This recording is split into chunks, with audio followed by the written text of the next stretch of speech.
O plan aslında mənim çoxdan ki arzumdur. Hətta belə deyim, uşaqlıq arzum idi ki, ha vaxtsa da evlənəsi olsam, qeyri-adi bir şey, necə deyim, evlənmək təklif eləyim.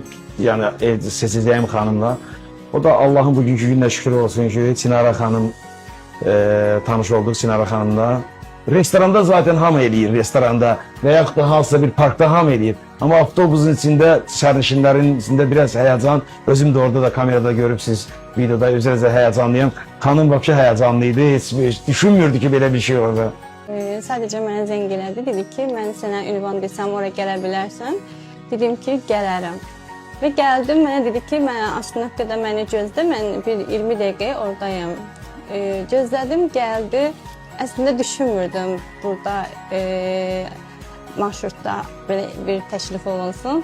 Düşünürdüm ki, harasa gedəcəyim. Mənə demişdi ki, gəlib səni götürəcəm, işi təhvil verim, bir sürprizim var, ora gedəcəyim. Çox həyəcanlandım, amma hə dedim. Allah razı olsun.